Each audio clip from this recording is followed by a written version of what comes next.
There was a time, perhaps a fraction of a second suspended in the eternity of your childhood, when the world seemed a place of pure magic, not because fairies and elves danced in sight, but because your perception had not yet been domesticated by the definitions and expectations of adults.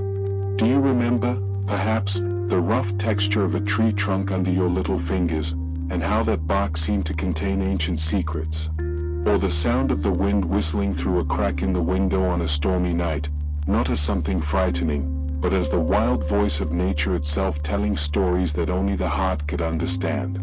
Perhaps it was the smell of wet earth after a summer rain, a scent that promised fertility and renewal, and that, in some inexplicable way, made you feel part of something vast and continuous. Or perhaps the memory that comes to you is of a look of pure acceptance from a grandfather, a grandmother, someone who simply saw you, without the need for you to be different, smarter, better behaved. That look was a mirror that reflected your essence without distortion, a safe haven where your soul could rest without armor. In those brief epiphanies of being, there was no past to regret and no future to fear. There was only the present, full and vibrant, and a sense of belonging as natural as breathing. Those were moments when the line between you and the universe blurred, and you were simply a perfectly tuned note in the symphony of existence. This sensation, this sensory memory, is a thread of Ariadne, a subtle trail left by your soul so that you could one day find your way back to yourself. Now, however, the world seems to be spinning at a different speed. That inner silence, where the secrets of the wind and the pulse of the earth used to echo, has been invaded by a constant hum, a cacophony of information, demands and stimuli coming at you from all sides.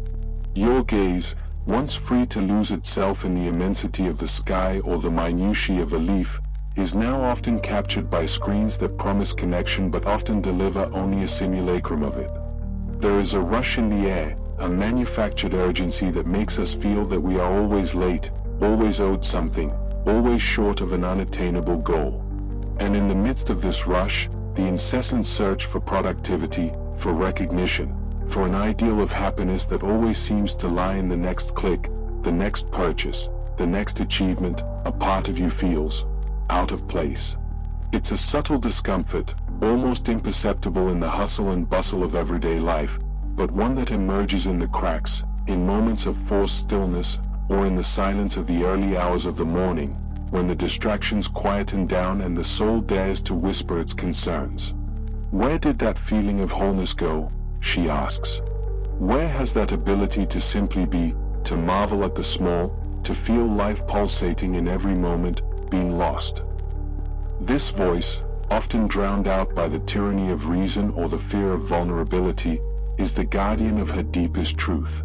It knows that something essential has been lost, or rather covered up. And no, it's not a coincidence that your path has brought you to these words. It was that same voice, that silent longing for reunion, that recognized a call, a familiar vibration, a promise of rescue. Something in you, an intuitive wisdom that resides beyond the logical mind, already knew that this moment would come. We live immersed in a culture that subtly trains us to look outside ourselves. Validation comes from likes, success is measured in figures and possessions, and happiness is often portrayed as an exotic destination to be reached after a long and arduous journey of self-improvement. The most creative minds of our generation are often employed to design ever more sophisticated mechanisms for capturing our attention, that precious and finite resource. Every notification, every vibrant color, every algorithm is carefully calibrated to keep us engaged, to keep us coming back for more, in a spiral that can paradoxically alienate us from ourselves and each other in significant ways. There isn't necessarily a Machiavellian conspiracy behind it, but rather a complex system that feeds off our distraction, our incessant search for something to fill a void that it itself helps to create. Productivity has become an implacable god, and rest, contemplation and creative leisure are seen almost as heresies in a world that values constant action and efficiency above almost everything else. And in the process, the language of the body, the rhythms of nature and the wisdom of cycles have been forgotten, replaced by busy schedules and the tyranny of the clock. We've lost the ability to listen to our own internal signals of hunger, tiredness, joy, and sadness, because we're too busy responding to external demands. The promise was of more connection, more information, more freedom. And in some respects this has been realized. But at what cost? The superficial connection of a social network can accentuate real loneliness. The excessive information can generate more anxiety than clarity, and unlimited freedom of choice can turn into an agonizing paralysis. Something in you feels the weight of this disconnection, this hunger for authenticity, for a meaning that can't be manufactured or consumed. It's your thirsty soul, searching for its source.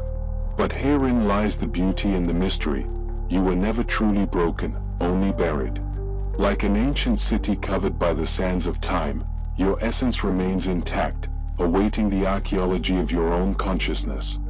Think of a seed, tiny and apparently fragile, which carries within it the potential of an immense tree. Even if it falls on cold, impersonal concrete, it retains the memory of the sun, the rain, and the fertile soil. And if there is a gap, a tiny opportunity, it will find a way to sprout, to seek the light, to fulfill its destiny. So is your inner truth. It may have been silenced, ignored, even denied by you even in moments of pain or disbelief, but it cannot be annihilated. It is your cosmic signature, your unique song in the universe. Imagine a mighty river. It can be dammed, its waters can be diverted, its surface can be polluted. But the nature of water is to flow, to seek the ocean, to unite with the vastness. And even if it is contained, this primordial force is still present, exerting constant pressure, looking for an opening to break free and follow its course. This is your vital energy, your yearning for expression, for connection, for meaning. The stars you may have gazed at on that distant night in your childhood, those same stars witnessed the birth of galaxies and the cosmic dust of which you two are made. This connection is not mere poetry, it is a scientific and spiritual reality. You carry in every cell of your body the memory of the universe, the wisdom of the eons. You are not an accident, an anomaly. You are a conscious manifestation of that same universe, a microcosm that reflects the macrocosm. The fire of your consciousness, even if reduced to a timid ember under the ashes of routine and disenchantment, is never completely extinguished. All it takes is a breath of intention, a moment of full attention, an act of courage to look inwards, and that ember can reignite, becoming a living flame that illuminates and warms. This fire is your passion, your creativity, your capacity for love and compassion, your insatiable curiosity. It is the driving force behind your journey. And the wind, the same wind that carried the scent of the earth and the secrets of the trees, also blows through you. It is the breath of life, the pneuma, the prana, the subtle energy that animates all things. By tuning into your breath, you connect with this universal flow, with the invisible web that unites all beings. Separation is the great illusion, interconnection is the fundamental truth. Something deep within you has always known this, in a layer of your existence that precedes words and concepts. This wisdom does not reside in external holy books or charismatic gurus, although they can sometimes point the way. It resides in you, in the silence of your own heart, in the stillness of your mind when it calms down. It's an intuitive knowledge, an internal compass that always points to your true north. Finding this truth again is not an act of acquisition, but of removal. It's like cleaning a foggy mirror so that it can reflect the light clearly. It's unlearning many of the conditionings that have led you away from yourself, so that your original nature can emerge. You are not here, at this very moment, reading these words, by chance. It was your own soul, with its unquenchable thirst for authenticity and awakening, that orchestrated this meeting. That inner whisper, that intuition that guided you here, is your most loyal ally. Trust it. It knows the treasure map you're looking for, because the treasure is yourself. And the call now is not for a heroic transformation, for grandiose deeds that impress the world. True heroism often lies in the courage to be simple, to be authentic, to be vulnerable in a world that often demands masks and armor. The journey home begins with small steps, with gestures of presence in the here and now. It begins with the conscious decision to bring your attention to your breathing, feeling the miracle of the air coming in and going out, nourishing your body, calming your mind. It starts with savoring food, not just swallowing it in haste, but feeling its texture, its aroma, its temperature, giving thanks for the sustenance it offers. It starts with taking time to look at a flower, the sky, the face of a loved one, realizing the details, the nuances, the beauty that often escapes us in our rush. It's not about adding another obligation to your already long list of things to do. On the contrary, it's about subtracting, letting go, and creating space. Letting go of the need to always be right, always in control, always productive. Creating space for not doing, for silence, for contemplation. In these empty spaces, the soul breathes, intuition flourishes, and wisdom emerges. Allow yourself moments of pause throughout the day, even if it's just a few minutes. Close your eyes, feel your body, observe your thoughts without clinging to them like clouds passing through the sky. Life, in its deepest essence, happens in these interstices, in these moments of pure presence. The beauty of a ray of sunshine filtering through the leaves, the sound of rain pattering on the roof, the warmth of a sincere hug, these are the real miracles, the portals to the sacred in everyday life. Slow down enough to notice these gifts. They are constant reminders of the magic that permeates existence, a magic that doesn't require esoteric beliefs, just an open heart and awakened senses.